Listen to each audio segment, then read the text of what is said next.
You're listening to the Greeks Gridiron. Now here's your host, Ethan Haristadoulou. Welcome back, everybody, to the Greeks Gridiron. I'm Ethan Haristadoulou, and today, back again. This time, we're focusing on the Minnesota Vikings and some free agency discussion. They're sitting on about $37 million in cap space to work with. They've got some players worth re-signing, some targets that I would like and or expect to see them go after in free agency. So I invite you Vikings fans to all do the same. Comment down below. I want to hear your thoughts on free agency for the Vikings. Who do you want to see him re-sign? Who would you like to see him go after? What are your thoughts and opinions on who I brought up to discuss? Now, and I should preface, this is not the most important things by any means. There are some mixed in there, but this is just a mix of things as far as importance, just guys that I think are worth bringing back, and just what I would expect or wouldn't be surprised to see, that kind of stuff. But diving in, we'll start with the re-signings first. First guy that I got to talk about here, this one is one of those all-important re-signings, and I would be not surprised, but just kind of dumbfounded if I see the Minnesota Vikings let edge rusher Danielle Hunter walk. I understand the number to keep him is probably going to be pretty high. Spotrac has it estimated at about $20 million per year, but in 2023, having a career season, 83 tackles, 23 for a loss, 16.5 sacks, 41 pressures, this one seems like an absolute no-brainer to me, especially when it comes to guys on the defensive line. They tend to last a little bit longer. They can play into their early 30s and still be really effective, and letting Hunter walk is just not the answer. Not for this Vikings defense, in my opinion. Coming off that career year, you have to bring him back. You cannot let him walk and then continue to do what he did throughout the basically the majority of his time in Minnesota elsewhere. There's no reason not to re-sign him other than, it's going to cost a lot of money. In the NFL, a multi-billion-dollar industry where we just saw the cap jump $30 million makes that far more feasible to bring back Danielle Hunter and also be able to retain and grab some other guys as well. If I am Minnesota, 3, maybe 4-year deal if you want to really lock it up and push that cap number down, which it's probably going to continue to balloon. And that's something that I don't think a lot of people are realizing here. The cap jumped $30 million this year. It might jump another 30, hell, even more next year. There are a lot of dollars coming into the NFL with some of their TV deals they recently signed. And so if you're signing on a 3 or 4-year deal and just kind of kicking that can down the road a little bit with a guy like Danielle Hunter, I think it's going to pay dividends in the long run for you. Keep Hunter in Minnesota. That's where I stand on that one. The second player I'm going to bring up here, and this one probably not as high on the priority list as some other guys, but somebody that I do think is worth keeping around here, and that's going to be left guard Dalton Risner. I have his AAV estimate something along the lines of probably about $3 to $5 million per year, give or take. In 2023, 0 penalties, PFF. They have him listed for 0 sacks allowed. A really good year for the guard as far as pass blocking is concerned. Now, he does have some struggles in the run game, and that is something that you have to consider when making this re-signing here, but he has expressed interest in wanting to stay in Minnesota, which leads me to believe that keeping him around for maybe another year or two is probably easier than it would be re-signing someone else. So with that in mind, if both sides do want to see this relationship continue, I think it's an easy lock. And again, at $3 to $5 million per year, if it's a 1-2 year deal, something like that, I think it makes a lot of sense to me. He fit the mold really well in Minnesota, and even if you do wind up re-signing him, say to that $3 to $5 million deal, and then you ultimately draft somebody who maybe outplays him, that just winds up being a more well-rounded player than he is, whatever it may be, you're not kicking yourself in the ass for signing a guy like Risner on a $3 to $5 million deal. You know, like, you don't feel too bad about it. The deal, again, is a 1 or 2 year deal. You move on from him next year, he winds up being really good depth the rest of the season. Like, oh well, you know, a $3 to $5 million 1 or 2 year deal seems very feasible to just keep continuity on the offensive line going forward. And then the third guy that I have highlighted here, this will be my last one for the re-signings. I am looking at the opposite side of Danielle Hunter, and that is going to be edge rusher DJ Wonnum, who estimates I would probably put something along the lines of like $10 to $13 million per year. I think when I look at him, he is like the Robin to the Batman that is Danielle Hunter, and I think is very much worth keeping around for the stretch run remaining time that you have with Hunter on the roster. With 62 tackles, 7 tackles for a loss, 8 sacks, and 21 pressures, I think he did an excellent job as a pairing with Hunter on the opposite end. They notched 24.5 sacks and 62 pressures together. The real issue is not the edges of this defensive line. It's honestly been just the lack of pressure you generate from the interior. So I feel like keeping these two guys around makes a lot of sense. Not to mention that you paid Marcus Davenport $13 million this past offseason on a 1-year deal to come in and get beat out by Wonum. And maybe that was because you weren't quite sure what you were going to get out of him, but in a prove-it year, got to get it done type of season, Wonum proved his value. And I think that you can kind of, wash your hands of Marcus Davenport. Didn't end up working out, wasn't working out in New Orleans, and obviously didn't work out here in Minnesota. You keep the pairing of Hunter and Wonum around, and I think you have a really strong pass rush for the foreseeable future. And honestly, I think they just continue to flourish as a duo together, especially if you can improve the interior of the defensive line. Now, beyond the re-signings, some positional targets that I have in mind here for the Minnesota Vikings, as I just referenced here, I'll start it off. The interior of the defensive line.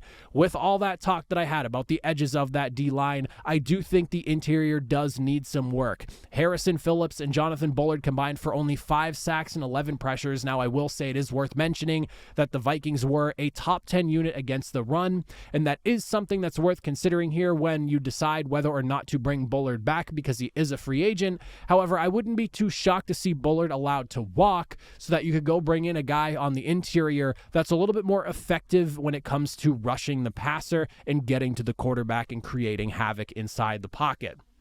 I think if you look at guys that could potentially be available, like an Adam Butler from Las Vegas or a Justin Jones from Chicago, these are guys that you're not going to have to break the bank to pay, but they're good guys that can generate pressure. They have 5 or 6 sacks per year average, something along those lines. Guys that can just get it done and, collapse the pocket from the inside to help out your 2 edge rushers who are clearly working really well together. It's just a matter of how much more can we get from this defensive front to maybe help out the secondary that at times seems to be struggling against the pass.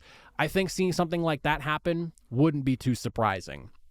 The second position that I have on here, and this is one that I think is a really big question mark for Minnesota, and that's going to be the safety position here because everyone is still waiting on seeing whether Harrison Smith is going to opt to retire or not. That is something that has been talked about now for the last few seasons and is definitely something that needs to be considered this offseason. And whether he opts to stay or not, in my opinion, I think it is worth even considering grabbing a safety regardless. It seems like a lot of teams do run with 3 safeties these days anyways because you need versatility with guys that are big enough to stop the run and move up in the box, but also guys that can drop back and play in coverage if need be. So I don't really think it's a bad idea.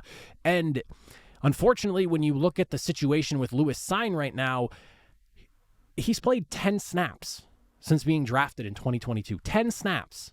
That is ridiculous for a guy that you took in the first round at number 32. It's an unfortunate situation, but it is the reality of the situation.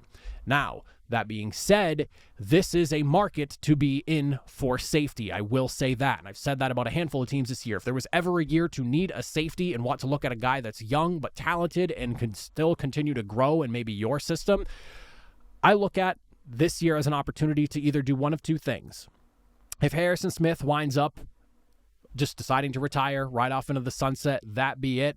You could opt to go for a veteran option guy, maybe someone like Micah Hyde to try to mitigate that loss for the season and continue to allow Cine to maybe develop within your system, or maybe some of the other guys that you have on there as well, or maybe you opt to draft another guy as well. But a guy like Micah Hyde's not going to break the bank, and I do think it is somebody that maybe isn't like 1-to-1 per loss of Harrison Smith to addition with Micah Hyde, but it is somebody that is well respected in the NFL as one of the better safeties and was in one of the better tandems in the NFL between him and Poyer. So it is something worth looking at. If you wanted to go younger, though, you do have guys who can play the position in a similar manner, like someone from Tennessee. Terrell Edmonds is a guy that you could potentially work with. PJ Locke from Denver, while they might not be maybe as developed or as at the level that Harrison Smith has been at the last handful of years now as the veteran safety that he has been. They are younger, longer-term options that can continue to work in your system in a similar manner that Harrison Smith has. And you need somebody that can literally line up anywhere, because that's basically what Smith has done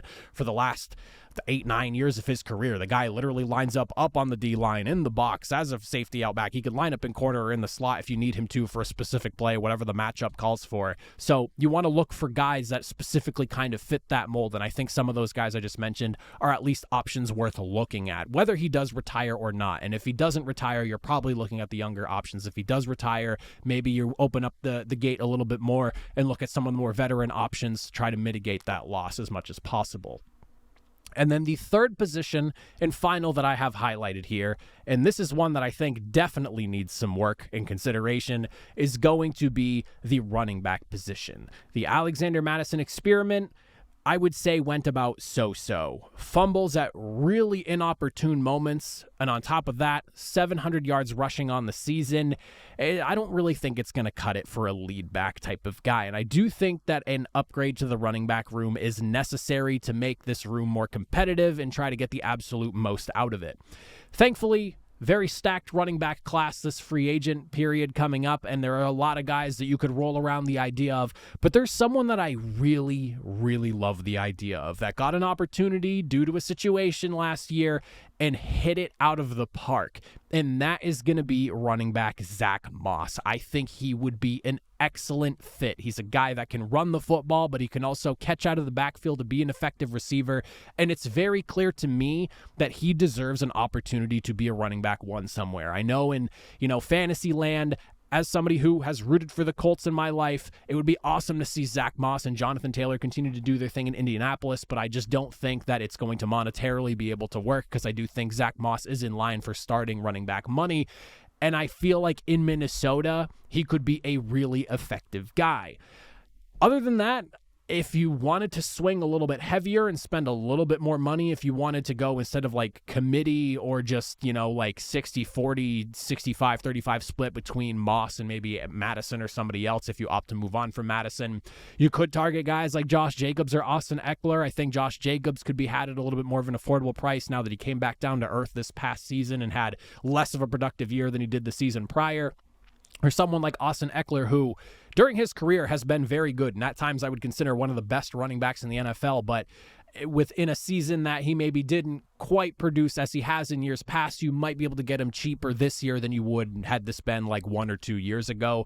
But again, that's just really coming down to how much do you want to spend on the running back room. You'll notice that I did not discuss Kirk Cousins and whether I think the Vikings should keep him around or not. And part of the reason why I didn't discuss Kirk Cousins in this is because I really don't know what to make of the situation. Kirk Cousins has made it clear that he's not really looking to take a discount. He wants to maximize his earning potential, and he has done that through a bulk majority of his career once he started getting paid starter money.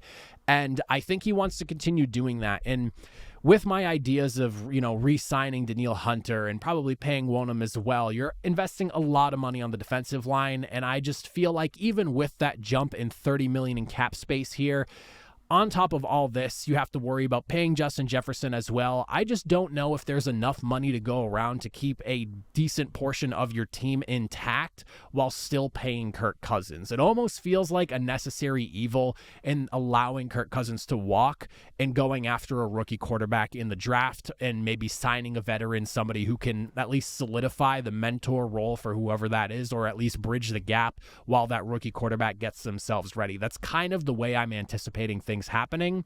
I would like to see Kirk Cousins ultimately stay in Minnesota. I really like the pairing between the two ever since he first signed there. I thought that was a really good match, and honestly it has been, but it just feels like monetarily with the situation of free agents that are coming up here, it's either keep your quarterback and lose a decent amount of players, or keep all that group of guys that you could potentially be losing, and you just have to kind of hit reset at quarterback. So it's one of those things where it's like a pick your poison, and something tells me the money is saying it might wind up being Kirk Cousins in free agency. I could be completely wrong. Don't get me wrong. I could be absolutely wrong, but that's just kind of how I'm looking at that. And I feel like that was worth addressing here at the end for those of you that are wondering why maybe I didn't bring up Kirk Cousins to this point. So that's kind of my 2 cents on that.